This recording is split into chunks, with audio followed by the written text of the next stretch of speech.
Seja bem-vindo ao Direito 4.0. Eu sou Gustavo Miranda e neste podcast converso com as pessoas que estão transformando o direito por meio da inovação, criatividade e tecnologia. Inovar no Poder Judiciário ainda é algo incomum, mas alguns juízes já estão fazendo a diferença. Quem poderia imaginar que oferecer um simples suco de uva para as partes antes de uma audiência aumentaria em mais de 30% a média de acordos realizados? Ou que o ato de simplificar uma sentença e enviá-la por WhatsApp para as partes reduziria drasticamente o número de recursos interpostos? Para nos contar sobre os incríveis projetos que idealizou e como está inovando no judiciário com resultados extremamente satisfatórios, eu conversei com a Aline Tomás. Ela é juíza de Direito do Tribunal de Justiça do Estado de Goiás, doutoranda, mestre em Direito e Políticas Públicas, possui MBA em Gestão do Poder Judiciário e pós-graduação em Docência do Ensino Superior, é coordenadora do 2º Centro Judiciário de Solução de Conflitos e Cidadania e também do programa Pai Presente de Anápolis, é diretora de saúde e coordenadora de convênios da Associação dos Magistrados do Estado de Goiás, diretora do Foro da Comarca de Anápolis e integrante do Comitê de Saúde e do Laboratório de Inovação do TJ de Goiás.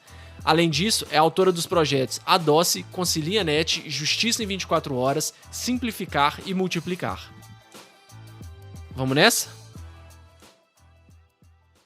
Aline, seja bem-vinda ao Direito 4.0. Eu acho muito legal, eu queria começar esse papo nosso para saber de você, assim, da onde que veio o seu interesse por inovação? Porque muitas vezes você tem vários projetos muito legais que, assim, quando eu fiquei sabendo, eu realmente me identifiquei na hora. Eu falei, a gente precisa compartilhar isso porque inovar não necessariamente quer dizer um investimento gigantesco, quer dizer uma ideia mirabolante. É só pensar um pouquinho, usar a inteligência que a gente consegue inovar e causar um impacto muito grande nas pessoas.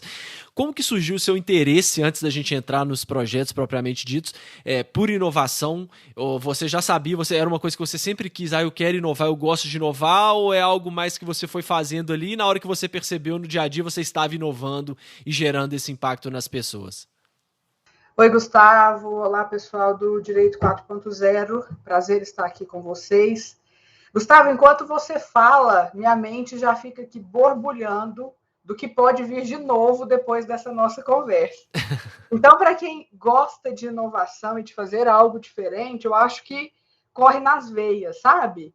Mas é um raciocínio que a gente tem que é mais ou menos assim: o que de pequeno e de simples eu posso fazer para causar um impacto maior do que a própria ação em si? E é nessa busca de todos os dias, eu, como uma juíza de família, que quero sempre melhorar, trazer algo novo para o usuário da justiça, que estou sempre em busca dessas novas ideias. E foi sempre assim? Você sempre buscou, desde que você começou, desde que você se tornou juíza, você sempre pensou em, poxa, como eu quero melhorar, como eu consigo? Sempre, desde o início? Sempre, mas eu acho que isso nasceu comigo, sabe? Mesmo quando eu ainda não era juíza. Eu me lembro quando criança, num grupo de coleguinhas, eu pensava, como é que eu posso fazer essa brincadeira um pouco diferente? Tá difícil, como é que eu descomplico isso para a gente chegar lá naquele resultado? Então, acho que a gente carrega isso pela vida mesmo. Ah, com certeza. E como que foi assim, o primeiro impacto de você chegar, assumir uma posição de juíza? Porque muitas pessoas, né, vamos dizer assim, é uma reclamação, entre aspas, geral de que, poxa, eu tô dentro do Poder Judiciário, tô meio engessada, não tem muito como inovar, não tem muito como eu fazer diferente, e aí você, né, prova que tem sim, dá para fazer muita coisa diferente com ideias simples, mas ao mesmo tempo geniais. Como que foi esse primeiro impacto? Você chegar no Poder Judiciário e falar, bom, o que eu posso mudar? O que você já enfrentou aí de obstáculos? Foi uma coisa simples ou foi uma coisa difícil? Olha, eu entrei na magistratura no ano de 2005. E como eu havia terminado a faculdade no ano anterior, eu ainda entrei com esse gás de estudante, sabe? E eu acho que isso foi muito positivo para mim, porque eu não percebi o salto que eu dei na mudança de meios, né? Eu estava, como você acabou de dizer, na verdade, em algo que, numa nova instituição, que não é uma universidade, onde a gente é tão livre para pensar e agir. Uhum. Mas como eu fui imbuída desse espírito, as coisas foram dando certo. Então, onde eu encontrava ali uma lacuna que eu pudesse agir, e era assim que eu fazia. É claro que quando um juiz entra na carreira, a gente tem o que a gente chama de comarca, e não é cidade. Então, a gente é único ali para resolver todos os casos e todas as situações. Então, o crime que acontece na cidade é com o juiz, eventualmente uma criança, né, abandonada ou uma mãe que rejeita seu filho é com aquele mesmo juiz, um direito previdenciário, como aposentadoria rural, né, de alguém que nem na cidade está, também é com o juiz. E os casos de família, que hoje, e desde 2013, é a vara que eu ocupo, também eram comigo lá em 2005. Então, o que eu percebi? Nas partes do direito em que a gente tinha uma maior maleabilidade de trato tete a tete, né, olho no olho com as pessoas, e isso o direito de família me mostrava lá desde os primórdios, dava para a gente já colocar ali algo de diferente, não só o que está na lei, especialmente naquelas situações em que o legislador nos permite negociar dentro dos processos, que é o que a gente chama de soluções consensuais, em que as partes constroem ali juntas o que elas vão levar para a vida e não recebem uma sentença, uma imposição do juiz. E aí, como o magistrado, o juiz, está sempre nessas relações, mesmo que construídas pelas partes, foi ali que eu comecei a pensar que a gente, trazendo uma ideia de inovação para esse usuário da justiça, talvez pudesse dar certo. E qual que foi assim o primeiro projeto que você criou que teve um impacto legal? Você se lembra? A primeira coisa que eu me lembro de ter colocado em um processo que não existia, hoje é denominado de negócio jurídico processual e o Código de Processo Civil prevê, que é uma possibilidade de negociação entre as partes quanto ao tempo diferente do que está na lei ou quanto à ordem da resolução do conflito, diferentemente também daquele script que traz a lei. Então eu pensava assim, se elas podem negociar o resultado, por que não o procedimento? Então eu, como juíza, já permiti que isso acontecesse lá em 2005. E o Código de Processo Civil só veio em 2015 permitir essas mudanças. E hoje é algo normal para a gente aplicar no judiciário. Então, o meu jurisdicionado, lá de 2005, já podia negociar que ordens eles iam seguir. Se de repente o que é a regra de o autor falar antes do réu poderia para ele ser diferente, o réu quis falar para depois ouvir o autor. Ao invés de utilizar 15 dias do prazo legal, eles preferiam diminuir para 5, ou quem sabe esperar 30, porque havia um negócio ali entre eles para ser resolvido. Isso para mim sempre foi respeito ao outro, ao cidadão, sabe? Poderia acontecer na vida de qualquer um de nós e não modificaria a entrega da prestação jurisdicional. Então, não foi necessariamente um projeto, mas foi já lá em 2005 algo inovador, que não existia no judiciário e que trouxe já de início impactos muito positivos. E aí que vem as ideias, então, de projetos, né, posteriormente, e que daqui a pouco a gente fala um pouco sobre eles. Legal. E como que foi o impacto, assim, como que as pessoas recebiam essas, né, você permitir, por exemplo, essa negociação de questões processuais, isso para as partes e para os próprios, às vezes para os próprios colegas, né, outros juízes, como que isso era percebido? Existia algum tipo de embate? Alguma vez advogados achavam esquisito? Como é que foi a receptividade disso? É tão interessante o quanto uma mudança impacta na vida do ser humano, que seja ela positiva ou negativa, todo mundo dá um passo atrás. Por exemplo, nesses casos que nós estamos comentando, concorda comigo que se a gente está respeitando algo que é interessante, tanto para a parte autora quanto para a parte ré e seus advogados, teoricamente, não haveria objeção ou resistência. Uhum. Só que, quando a gente colocava isso no papel, porque antes as audiências também não eram gravadas, né? Tudo a gente falava constar em ata, reduzia-se a um termo de audiência até muito pouco tempo atrás, até antes da pandemia, tudo estava registrado primeiro na datilografia, né, tudo datilografado, e eu peguei sim essa época um pouco, e depois nos computadores, enfim. Quando as partes dos advogados tinham que assinar ao final essa negociação quanto a prazos e outras circunstâncias processuais, sempre havia uma pergunta assim, doutora, mas isso não vai nos prejudicar? Sabe? E aí você percebe que é inerente ao ser humano ter uma certa resistência a mudanças. E aí eu respondi, olha, nós estamos em conjunto decidindo por essa conformação processual, de forma que não há ninguém de fora desse processo que tenha interesse nele, apenas vocês. Isso está sendo validado pelo Poder Judiciário. Se não há prejuízo a ninguém, não há por que vocês terem ou resistência ou temor do que possa acontecer. Isso vai ser homologado, né? É um consenso, uma decisão consensual que vai ser homologada pelo juiz, está tudo certo. Mas, por vezes, eu ouvi isso por meses, né? E até anos, até que as pessoas, então, encarassem aquela mudança como positiva e como algo que não lhes fosse trazer um prejuízo. Isso é muito legal, né? Porque retrata uma realidade que, assim, muitas vezes a gente confunde as coisas. A gente pega uma coisa que era para ser um instrumento, um meio, que é o caso do processo, né? O processo civil tá aí para isso, para ser um instrumento da entrega da prestação jurisdicional. E aí a gente se apega tanto, e aí coloco também, fazendo aqui a meia-culpa, como advogado mesmo, né? A gente acaba se apegando tanto a esse processo que muitas vezes a gente esquece do objetivo final, né? Que é o resolver o conflito, que é entregar essa prestação jurisdicional para os envolvidos.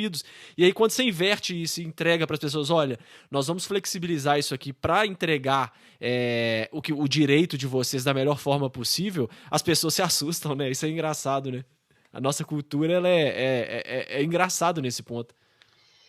Exatamente o que você disse, Gustavo. Dentro do Poder Judiciário, o processo em si, ele tem muito peso e muita importância, né? Então, até com a digitalização dos processos, a gente percebe que, por vezes, as partes dos advogados comparecem para levar algo físico com eles.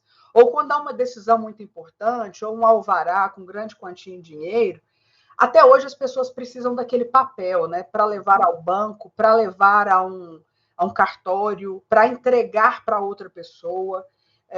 Então, essa formalidade, ela está há centenas de anos dentro das relações do Poder Judiciário, e é com o tempo que a gente vai conseguir ir mudando, né, essa mentalidade e se abrir ao novo. Com certeza. Então vamos falar do primeiro projeto que eu achei super legal e que tem tudo a ver com essa questão, né, da entrega e do processo, que é o Simplificar. Conta pra gente o que foi esse processo, o que foi esse projeto, como que você pensou nele. Olha só, o Simplificar, ele é um bebê, né? Ele nasceu no dia 30 de junho deste ano e ele é fruto da minha observação como juíza, especialmente na pandemia, de que os pedidos para que houvesse um atendimento comigo, nesse tempo em que a gente ficou aí de distanciamento social, com os fóruns fechados, as partes pediam muito videoconferências comigo para que eu explicasse a sentença a elas.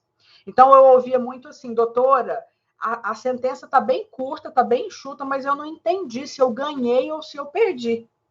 Então, na minha tentativa de já trazer uma linguagem simples, eu percebi que o simples para mim, que sou do sistema jurídico, né, que tenho o conhecimento da linguagem técnica jurídica, não é o simples por cidadão, para o cidadão, por mais que eu me esforce. Então, foi aí que surgiu a ideia de trazer algo de fora do direito e que pudesse me permitir um melhor acesso à justiça. Então, eu tomei conhecimento das técnicas de Visual Law e de Legal Design, que são muito bem empregadas na Universidade de Stanford, onde tem o laboratório de Legal Design lá, e que há um tripé que norteia as relações jurídicas, que é o direito com a tecnologia e a inovação. E eu pensei, como é que eu posso trazer isso, então, para minha vara de família, e especialmente nas relações familiares, em que o que a gente decide ali se protrai no tempo, né? Porque vamos pensar na gente enquanto integrantes de uma família e que a todos os dias temos problemas. Então, o usuário da justiça numa vara de família pode ser qualquer um de nós, com ou sem conhecimento jurídico. E as relações que ali permeiam esses processos, elas se prolongam no tempo e que para que façam sentido na vida desse cidadão, elas precisam ser entendidas e muito bem entendidas, porque só assim a gente consegue a pacificação social e atinge o verdadeiro acesso à justiça. Porque acesso à justiça não é bater a porta do judiciário e receber essa sentença para a qual esse usuário da justiça me pergunta, doutor, eu ganhei ou perdi? Porque ele não acessou a justiça, por mais que eu tenha entregue a ele a prestação jurisdicional na sentença, certo? Uhum. Então, lá na Universidade de Stanford, quando eles trabalham com legal design e visual law, eles trazem para dentro da linguagem jurídica elementos visuais diversos que têm por objetivo a simplificação da linguagem e a facilitação da comunicação. E foi por isso, então, que de um papel em branco, eu fiz lá meu curso básico de designer, eu mesma, juíza, e comecei a criar, diante da necessidade do meu jurisdicionado, esse resumo ilustrado, que pudesse trazer ali, dentro do simplificar, num bloco dividido em 6 partes, os principais anseios do meu jurisdicionado, do meu usuário da justiça, para que ele entendesse aquela mesma sentença que para mim estava simples e tinha 2 únicas páginas. Então, eu traduzi ali e enviei, no dia 30 de junho, os primeiros resumos ilustrados para algumas partes e seus advogados, porque eu entendi que é importante ao advogado receber aquele resumo ilustrado, que é, fazendo um parêntese, um plus à sentença. Uhum. Ele não substitui a sentença, ele não viola em nada a nossa lei processual, ele é um algo a mais para facilitar o entendimento. O resumo do simplificar, ele não serve como intimação. Tudo vai acontecer como num processo normal, ele é um anexo da sentença. Então, quando ele é enviado por um aplicativo de mensagem às partes e aos seus advogados, eu recebi, em questão de 3 minutos, os primeiros feedbacks. E aí as partes me enviavam emojis de glória a Deus, agora eu entendi, né? Nunca fui tão bem tratado em um fórum. E os próprios advogados que não estavam com essas partes também dando um feedback. Que projeto maravilhoso, né? Que prática maravilhosa. Meu cliente realmente vai entender agora o que a sentença trouxe a ele. Então, eu percebi logo nos primeiros minutos que a minha ideia inicial de compreensão e trazer algo transparente e acessível estava ali começando a acontecer. Foi por isso que eu resolvi investir. Iniciei num grupo de sentenças específicos, essas que passaram por conciliações, porque eu entendo que quando as partes que recebem esse resumo, que foram os primeiros, né, fazem parte ali de algo novo, e é um conceito muito utilizado hoje na inovação, né, uma tecnologia disruptiva, uma prática disruptiva, é bom que a gente comece mais de leve, né, mais não com aquela sentença pesada em que um mérito foi posto à parte. Mas se elas já estiveram comigo, tentando construir aquela decisão, foram essas as sentenças que eu escolhi para começar. Não, isso é bacana demais. Você fez aí o que no mundo das startups é chamado de MVP, né? O produto mínimo viável. O que eu posso fazer aqui? Pegar um grupo pequeno de pessoas para fazer um teste com um formato mais simples para conseguir entregar, nem que às vezes não seja 100% do que você espera, né, de resultado final para daqui a 1 ano, 2 anos, por exemplo, mas agora eu consigo impactar em 80%, então é isso que eu vou fazer agora, né? Muito legal. Exatamente. E aí eu tenho várias dúvidas, então. Vamos lá. Primeiro, quais foram esses pontos que você falou que seriam os pontos para esclarecer para os jurisdicionados? O que continha nessa sentença? Eram ícones, infográficos, linha do tempo? O que é que contém essa sentença utilizando essas técnicas? O que eu percebi que não pode faltar, e se faltar, os advogados são os primeiros a me pedir a linha do tempo.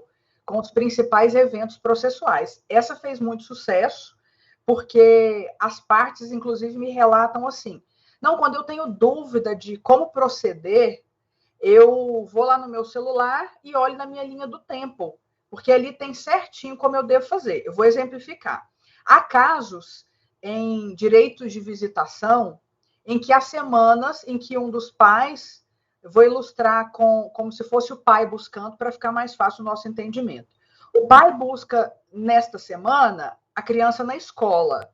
Quando é o próximo encontro entre o pai e filho, ele já deve buscar na residência dos avós maternos, por exemplo.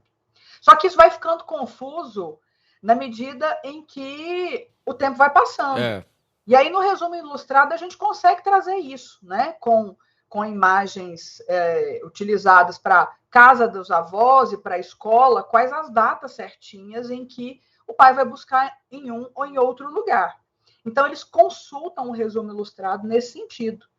E a linha do tempo ajuda muito em relação a esse entendimento. Então, o pai já me mandou no aplicativo de mensagem assim: nossa, doutora, eu sempre fui tão confuso para saber onde buscar meu filho e agora está muito fácil. Basta eu, quando estiver dentro do carro, já consultar. Hoje eu vou onde buscá-lo? Sem contar que, sendo assim, essa mãe desse caso, né, hipotético, também consulta de lá, e aí, às vezes, eles evitam uma discussão desnecessária, porque já está tudo ali, sem necessidade de uma combinação prévia, né? O resumo traz isso a eles. Então, esse foi um ponto muito positivo. E também fez muito sucesso o link para acesso à sentença. Eles gostam muito de acessar o link pelo próprio resumo ilustrado e o QR Code, onde eles acessam as principais partes do processo, inclusive a sentença, como ela está no processo, né, como ela está publicada no Diário Oficial, para necessidade, por exemplo, de apresentar em algum local, né, para questões familiares, é de fácil acesso pelo próprio celular também. Não, muito legal. Muito legal.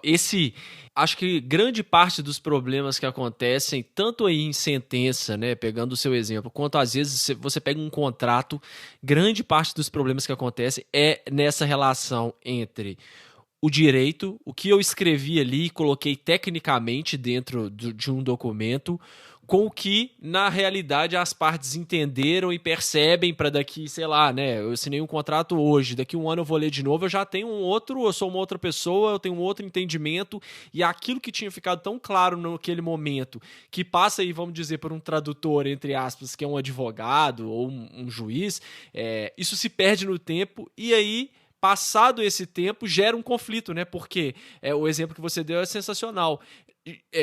Eu não lembro mais o que aconteceu, mas ficou desse jeito ou ficou daquele jeito, e se está escrito tecnicamente, isso gera mais dúvidas. Agora, se eu aplico técnicas de legal design, de visual law, e a parte consegue entender aquilo facilmente a qualquer momento, eu já evito futuros conflitos e futuras discussões, né? Então, a adoção dessas técnicas gera, além do benefício imediato, gera esse benefício ao longo prazo, né? E isso é recorrente, Gustavo. O que você colocou é o que mais acontece.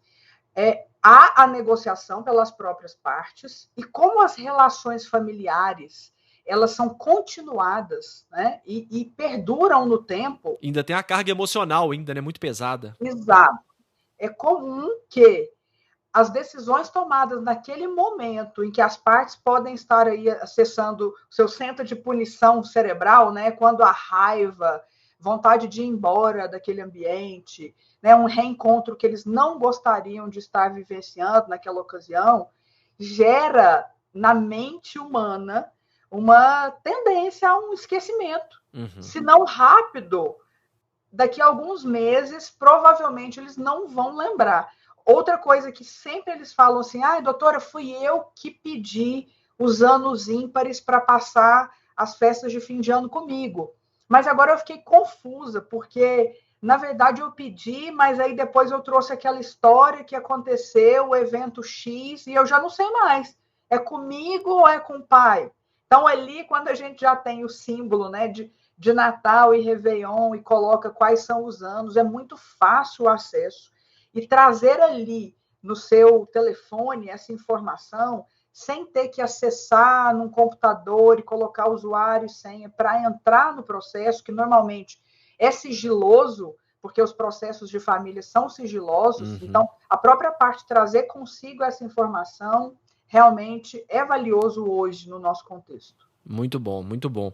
E aí você mencionou que você mesma procurou e fez cursos de design para tentar dar o start nesse projeto. Que tipo de curso? Foi curso de design mesmo ou já alguma coisa voltada para legal design? Aonde você buscou conhecimento nesse tempo que você estava desenvolvendo esse projeto? Não posso nem dizer que o curso foi de design. Quem tem sede de inovação, como é o meu caso, não espera amanhã para colocar em prática o que pensa. Então, a gente vai com o que tem. É curso no YouTube mesmo, como é que eu vou fazer para partir dessa folha em branco e trazer algo que possa traduzir o que eu estou pensando. E aí que a primeira fase do simplificar vem com o resumo sendo artesanalmente feito, um a um, sem auxílio de ninguém. Mas aí eu percebi que, diante dos resultados da prática, e que resultados são esses, Gustavo? Em 60 resumos iniciais enviados, eu aguardei o prazo do trânsito em julgado daquela sentença. E em nenhum desses processos houve recurso ou pedido de cumprimento de sentença ou execução. Sério? O que significa? Em nenhum. Nossa Zero. Senhora. Todos finalizaram com as partes satisfeitas, ou pelo menos sem o interesse em dar prosseguimento àquelas demandas. E aí eu tenho um dado anterior, dos 18 meses anteriores, eu tenho 311 recursos interpostos ou execuções, cumprimentos de sentença. Então, assim, uma recorribilidade zero em um curto espaço de tempo, eu sei que esse N é algo, né, inexpressivo por enquanto. Nós temos tempo aí de projeto para seguir. Mas isso me mostrou que há uma tendência a estarmos trilhando o caminho correto dessa simplificação de linguagem, certo? E foi por esses números iniciais que eu percebi que o simplificar precisaria passar por uma segunda etapa, trazendo a inteligência artificial para nos ajudar, de alguma forma. Então, agora, a IA é pensada na criação de um algoritmo que possa classificar essas sentenças, porque, na verdade, nós estamos falando ainda de um projeto muito inicial que parte de sentenças de um único juízo, que sou eu. Mas, se a prática for interessante para ser replicada, é importante que ela seja, então, aplicada também em outras varas, outros juizados, em outras unidades judiciárias. Mas, para isso, para facilitar a vida do meu colega, né, para que não tenha que partir de uma folha em branco como eu, foi que, então, esse algoritmo pensado está sendo treinado dentro de dados, não só de sentenças minhas, fazendo-se uma curadoria de dataset de outras sentenças dentro do estado de Goiás, que é onde o projeto Simplificar nasceu, para que ele possa, então, começar essa separação, classificação das sentenças, e aí, quem sabe, já separar essas ideias centrais, essas palavras-chave, os recursos visuais mais utilizados, para que a gente possa fazer, então, uma padronização e um layout de resumo ilustrado que possa atender a outros juízes também. Sensacional. E isso partiu aí de você também? Você está fazendo isso por conta própria ou é o tribunal que, tendo em vista, tomou ciência desse seu projeto e resolveu abraçá-lo assim, e estender para outras varas?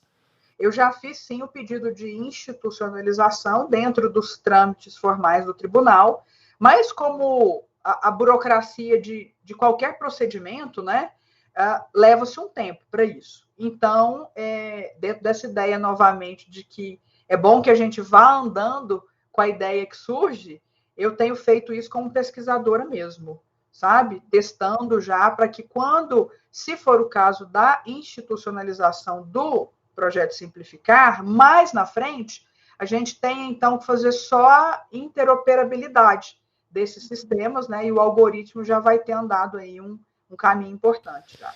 E muita gente pensa assim também, né? Além da questão financeira, porque agora, pelo menos, deve estar agora demandando um investimento financeiro, porque quando você começa a tratar de tecnologia e aí precisa de uma pessoa que saiba programar, que saiba essa tecnologia, já começa a ter uma demanda financeira. Ou estou errado? Sim, mas eu tenho a minha equipe que, por enquanto, tem trabalhado com um custo mínimo para que a gente possa testar, né? Estamos aí de uma forma colaborativa. É claro que quando o projeto crescer e precisar de atingir outras dimensões que não essa inicial ainda, um tanto quanto amadora, certamente que será necessário algum tipo de investimento. Mas, como no projeto ADOCE também, que eu fiz como pesquisadora, se você tem uma ideia simples, acaba que o custo necessário para o desenvolvimento dela não é alto. Então, eu, como pesquisadora, faço um investimento, assim, feliz da vida, sabe? E era justamente o próximo passo que eu ia falar, né? Que tem a parte, sempre são as duas bandeiras que se levantam, principalmente se tratando de poder judiciário. Primeiro, o investimento, que é o argumento mais fácil de se barrar uma ideia, né? Você fala, não tem a verba e tal. E a outra é o tempo, porque aí você está pegando...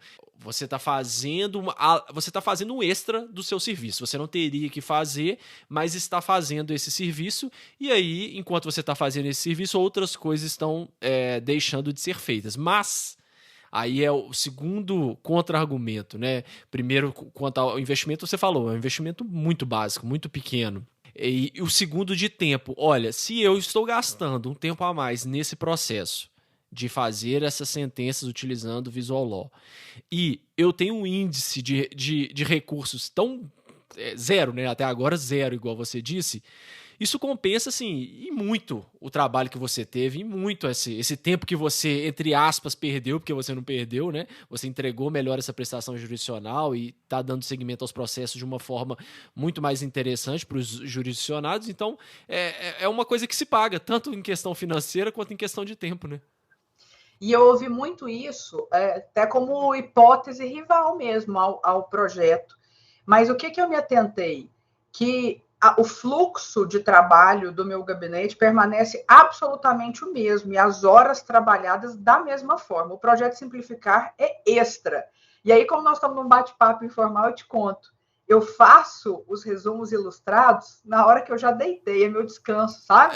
Então, quer dizer... É a minha hora extra não remunerada, com todo prazer, que acabou se tornando um lazer de construir o resumo ilustrado. Mas em nada afetou a dinâmica e o fluxo de trabalho do gabinete. Que ótimo. E é você que está fazendo ainda todos, ou já tem mais pessoas agora envolvidas? Não, hoje só eu e uma assistente minha. Legal. Que também gosta do mesmo horário. Então, em nada atrapalha no fluxo. Que ótimo. Maravilha.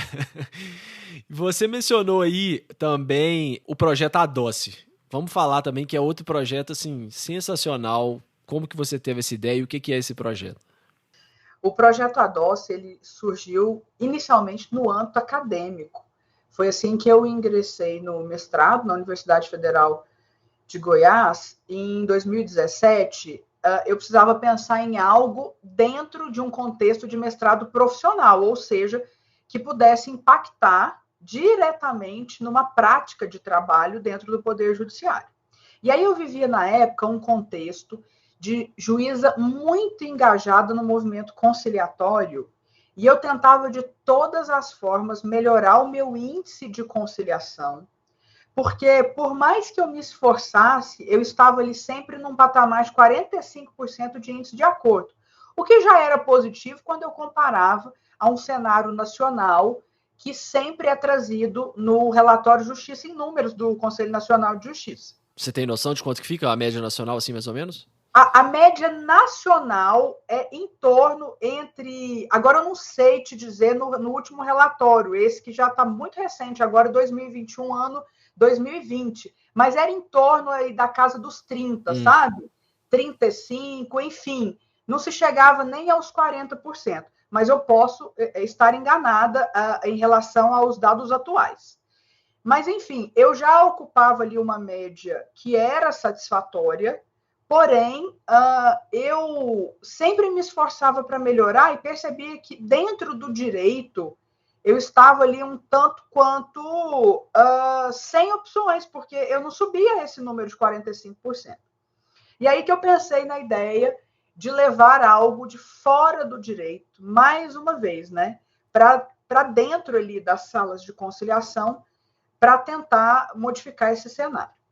Foi então quando eu conheci aquela pesquisa com os juízes de Israel, em que tratava dos efeitos da administração de um alimento nos reflexos das decisões judiciais. Segundo essa pesquisa, quando os juízes se alimentavam, a tendência mais próxima às refeições era que houvesse uma liberação em decisões judiciais nos livramentos condicionais, ou seja, os presos eram liberados, soltos. À medida que o tempo ia passando, essa tendência se transformava, e aí era comum que esses juízes permanecessem com esses reeducandos presos. Então, em resumo, próximo às refeições, a tendência era de soltura. Quando o tempo ia passando, mais próximo de uma próxima refeição, né? Ou seja, quando a fome aumentava, a tendência é que as pessoas permanecessem presas. E aí eu achei aquilo interessante e fui estudar a glicobiologia, que diz que a glicose é o principal combustível do cérebro humano.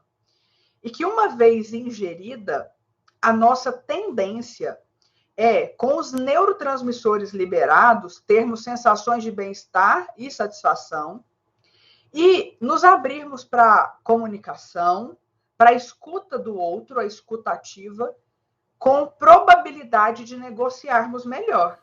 Eu falei, gente, mas é tudo que a gente precisa numa sala de conciliação. Por que não levar, então, esses princípios para lá? E aí que eu montei uma equipe com médicos, endocrinologistas, metabologistas, nutricionistas, psicólogos comportamentais para a gente estudar essa situação. Nossa. E chegamos à conclusão que a tentativa de administração de glicose poderia ser frutífera, sim, por esses estudos de glicobiologia, e que seria interessante que a glicose fosse administrada na forma líquida, para ter uma mais rápida absorção, já que em audiências a gente não tem assim tanto tempo. Foi então que surgiu a ideia do suco de uva. O sabor uva é aleatório, foi escolhido pela minha filha à época com 10 anos, porque era o sabor preferido. Então, só a uva, só o sabor que foi aleatório. Mas a administração de suco, por ser glicose na forma líquida, isso sim foi muito bem fundamentado na glicobiologia. Bom, então nós iniciamos a um custo de R$ 2,90 a administração do suco nas audiências, dividindo os grupos em dois. No grupo controle, tratando-se de uma pesquisa empírica, né, apenas água era oferecida. Porque aí a gente estava num contexto que não modificava em nada o que eu já aplicava, o que é comum na maioria dos fóruns e das audiências, em que se serve apenas água. E num outro grupo, que é o grupo experimental, o suco de uva era servido a um máximo de 200 ml para não haver eventual prejuízo se houvesse ali um diabético ou alguém que pudesse ter qualquer tipo de problema metabólico, porque, como eu disse, a gente estava numa pesquisa guiada por metabologistas e endocrinologistas, então tudo era muito estudado, até a quantidade e administrada, né, e o nível que poderia haver de subida dessa glicose no sangue. E foi feito o registro de quem efetivamente bebeu? Ó, essa audiência aqui as partes beberam, essa audiência as partes não beberam? Sim, absolutamente. Ótimo. Não só na audiência, mas quais partes ingeriram. E isso é, inclusive, muito bem relatado em números, porque a gente tem aí um resultado que é assim, ó. Se só o autor toma, a gente já aumenta o índice de conciliação. Se só o réu toma, a gente também aumenta, mas é menos do que o autor. Então, se for para um ou outro tomar, que seja o autor. Mas se os dois tomam, aí é uma explosão. Aí o índice de conciliação, é o que eu vou chegar para te contar agora, sobe de 45% para 76%. Nossa. Apenas com a ingestão, né, do suco de uva, que na verdade é glicose. São os R$ 2 mais baratos que o Poder Judiciário podia pagar, né? Coloca isso nas custas, que é um ótimo, um ótimo investimento. E aí sem mudar nada, sem mudar a estrutura, nem de pessoal, nem física, absolutamente nada. A gente deixa o ambiente tal qual estava antes. Ficava ali o suco em cima da mesa da audiência e as partes poderiam pegar ou não pegar? Tinha algum incentivo? Como é que funcionava? Sim, a pesquisa ela funcionou até testando como é que isso aconteceria, né? A administração com o nudge, que seria a bandeja sobre a mesa e uma plaquinha com sirva-se, ela causa uma certa resistência. Então, o que acontece é que menos pessoas ingerem, né? O nudge funciona, mas menos pessoas ingerem do que nos casos em que nós também testamos, há um auxiliar que nada diz, apenas pega o suco, serve num copo, a pessoa vê, né, que está sendo pegado ali um copo limpo, abre-se a garrafa do suco, serve-se e coloca de frente a ela. Aí ela se sente... como é que eu posso explicar? É como se assim, ela não está se intrometendo onde ela não deveria, né? Que com o nudge, o ambiente é hostil para ela. Ela não queria estar ali, ela não está ali, né, por uma questão festiva, muito pelo contrário, ela está para resolver um problema. Então, ela normalmente não se serve. E a mãe dela já ensinou que não é para ela ficar se intrometendo, pegando coisa, né, aceitando tudo que a dona da casa oferece. Oferece, né? Mas aí foi pensado na pesquisa que neste momento em que o suco é servido, é logo no início da sessão conciliatória, em que um formulário é servido, ou é oferecido para preenchimento, porque esses são exatamente os dados da pesquisa, porque ela foi, né, rodada por um profissional, ela é uma pesquisa empírica produzida numa dissertação de mestrado, então ela é totalmente analisada, do início ao fim, todas as condutas e os números que a gente alcançou. Então, enquanto a pessoa preenche com os seus dados e tal, ela ingere o suco de uva, que é o tempo necessário entre aqueles 5 e 10 minutos para a gente ter início, para que haja a transformação do sistema límbico cerebral. Passa-se, então, de um sistema de punição, né, no nosso centro, lá no cérebro, de punição, que é aquele que está ativo quando a gente está em situações desagradáveis, que é típico quando alguém comparece a um fórum sem querer estar ali naquele momento, para resolver um problema, que ele é tão caro no caso de um problema familiar, é tão íntimo, né, que ele vai ter que expor ali aquela situação. Então, a glicose, e no caso de suco de uva, especialmente a frutose, que é o açúcar da fruta uva, permite, então, essa migração do sistema de punição cerebral para o centro de recompensa, que a gente tem ali todas aquelas sensações que eu já pontuei: bem-estar, satisfação, abertura para ouvir, facilidade de comunicação e tendência à melhor negociação, que é tudo que a gente quer. E a psicologia comportamental traz o seguinte para a gente, na lei do efeito, que quando a gente entra em uma situação que não é interrompida e ela é agradável, a tendência é que esta sensação se protraia no tempo. Então, eu zelei muito para que, quando foi percebido que houve a migração do centro de punição cerebral para o centro de recompensa cerebral, em que as pessoas estão ali num ambiente propício à negociação e à comunicação, eu zelava para que não houvesse uma interrupção, sabe? Uma abertura de porta desnecessária, alguém entrando, entregando alguma coisa, para que a gente não quebrasse ali esse ciclo e conseguisse manter até o final da audiência. Muito legal, sensacional. Eu lembrei disso também, de um estudo que eles fizeram. Quando você faz uma ação, quando você faz o bem para um terceiro de forma desinteressada, né? O exemplo que ele, acho que, se não me engano, do estudo foi de pagar um café. Você está no drive-thru ali foi nos Estados Unidos, do Starbucks. Você chega e fala assim: olha, eu vou pagar o café da pessoa que está atrás de mim, desinteressado, pronto, pagou e foi embora. O estudo chegou à conclusão de que, quando você faz isso, você libera no seu organismo ocitocina, que é justamente aquele hormônio que a mãe, quando está dando à luz ali, é liberado, né, na mãe, que ela se apaixona pelo bebê, porque tem essa liberação imensa de ocitocina no organismo dela, porque ela tá passando ali por um momento de dor insuportável, e mesmo assim vê aquela coisa e se apaixona por aquele bebê, então aumenta o nível de ocitocina no organismo dela.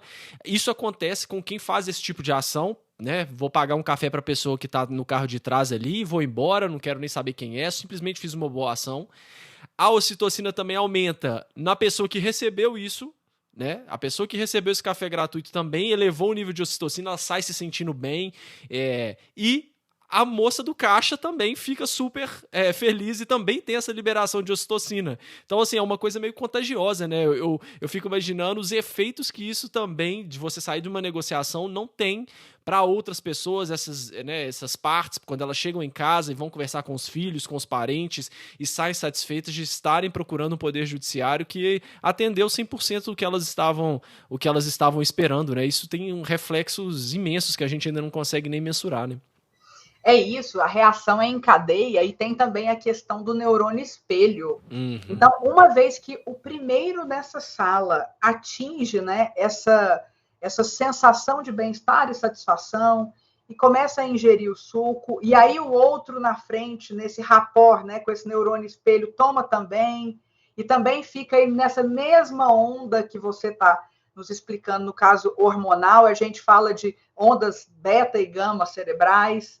E aí tudo fica realmente propício dentro do que a própria psicologia comportamental nos mostra para que haja, sim, essa negociação frutífera, e é bem por aí. Muito legal. E o que você faz no seu trabalho, além de ter essas ideias simples e geniais, é que você é muito pragmática, né? Então você não só fala, eu acho que aumentou. Não, você aproveitou, fez isso, utilizou esse estudo numa tese, tanto na questão do simplificar, vendo qual que foi, né, o retorno disso, você mediu aquilo antes e depois para sentir o resultado, fez isso com a dose. Então isso é muito legal, porque não é só no achômetro, né? A gente tem aí dados muito promissores que podem nos ajudar a tomar outras coisas e transportar isso para outros lugares. Por exemplo, eu vou fazer uma negociação no meu escritório, sei lá, quem sabe eu não boto ali o suco de... Aí vamos começar a colocar o suco de uva em sua homenagem, né? Não vamos mudar o sabor, não. Vamos deixar sempre o suco de uva lá na mesa de negociação para que às vezes a gente consiga, com uma coisa boba dessas, ter um resultado espetacular, maravilhoso. E você fez alguma forma... você transportou isso de alguma forma para o meio virtual? Agora com as audiências online, você teve alguma ideia que pudesse pelo menos, já que a gente está impossibilitado de fazer isso presencialmente, que pudesse pelo menos tentar simular isso em alguma escala? Sim, logo que eu retomei as audiências e elas foram migradas, né, do presencial para videoconferência, em maio, junho de 2020 já surgiu o Adoce em Casa, que aí quando a gente... comparece aqui, né, todos na tela da videoconferência, eu convido para que o alimento que esteja mais à mão ali da pessoa e mais fácil seja ingerido. Corre o risco de ser algo sólido e que talvez a gente demore mais para ter essas reações em cadeia. Mas ainda assim, eu tenho percebido que os índices de conciliação permanecem altos. De forma que o projeto Adoce, ele pode ser aplicado em qualquer meio, seja privado ou público, com o alimento que se tem à mão. Porque o que a glicobiologia nos diz é, havendo glicose no cérebro, reações químicas e orgânicas acontecem. Uhum. Mais rapidamente ou menos. Então, de forma que eu não abandono mais essa ideia, sabe? Sendo virtual ou presencial, projeto Adoce em casa, no que é o que a gente tem agora, tem mostrado, sim, ótimos resultados. Não sei em números, porque não fizemos ainda de forma... Como foi na pesquisa do doutorado, se a gente atingiu 76%, se subiu de 45% para 76%, como foi o caso que nós revisamos anteriormente. Mas, com o Adoce em Casa, a gente também registra tudo, para que em breve a gente tenha esses números para comparar aí com a diferença entre o presencial e o virtual. Muito bom, Aline. Então, para a gente já ir caminhando aqui para o final do episódio, eu vou te fazer umas perguntas rápidas. As respostas não necessariamente têm que ser rápidas, mas qual foi a dica mais valiosa que você já recebeu? E aí, seja dica profissional ou dica para a vida, dica pessoal? pense e inove sempre, ainda que a sua sensação seja de uma gota no oceano. Ótimo. O que significa sucesso para você? É fazer sempre, sem parar. E para quem ficou interessado nesses temas todos que a gente abordou aqui, de inovação, de negociação, visual law, legal design, tem algum material que você recomenda para essas pessoas buscarem mais conhecimento? Algum livro, algum site? Você já mencionou aí, né, o Laboratório de Harvard. Tem alguma outra coisa que você queira indicar? E se tem também algum lugar para as pessoas que ficaram curiosas terem acesso a alguns exemplos de decisões que você fez utilizando o visual law? Tem algum local que você concentrou isso aí? Sim, na página do Tribunal de Justiça de Goiás, nós temos o nosso laboratório de inovação. E lá, vocês podem acompanhar o passo a passo do projeto Simplificar. Eu dividi em blocos, explico lá como é que ele pode ser replicado. Então, seria muito interessante procurar por InovaJus dentro do tjgo.jus.br. E não só no nosso tribunal, mas quem tiver interesse, os laboratórios de inovação dos tribunais espalhados pelo Brasil todo têm produzido excelentes conteúdos. E aí, não só no judiciário também, como você mesmo já citou, há muitos advogados dedicados e vocacionados que têm trazido inovações que nos inspiram no judiciário, a começar também a replicar o que está aí por esse Brasil todo dentro dos fóruns. Muito bom, e eu acho legal também ressaltar, você falou isso agora do site do TJ, eu acho que é interessante a gente falar que o projeto ADOCE, ele foi institucionalizado, né? O tribunal inteiro começou a utilizar isso. Exatamente. Tão logo ele foi institucionalizado, veio a pandemia, e eu, como coordenador, até solicitei para que não houvesse a compra naquele momento dos sucos por serem perecíveis, né? Então, logo a gente já está aí nessa retomada do presencial. Creio que em breve já teremos o ADOCE presencialmente e até replicado em outros tribunais, porque a gente tem recebido, sim, solicitações de como proceder e como é que pode ser adaptado em outros estados, com outros alimentos regionais. Enfim, é uma prática que o custo pode ser ainda menor do que foi conosco, desde que adaptado à realidade de cada região do país. Ótimo. E para quem quiser te acompanhar aí na internet, quais redes sociais que você usa? Pode me chamar no Instagram, @AlineVTomas, TOMAS. Maravilha, Aline, adorei o nosso papo. Mais uma vez, muito obrigado por participar do Direito 4.0. Estou sempre à disposição e, havendo um novo projeto, venho aqui compartilhar com vocês. Tá bom? Com certeza, já está mais do que convidada. Um abraço a todos. Até a próxima.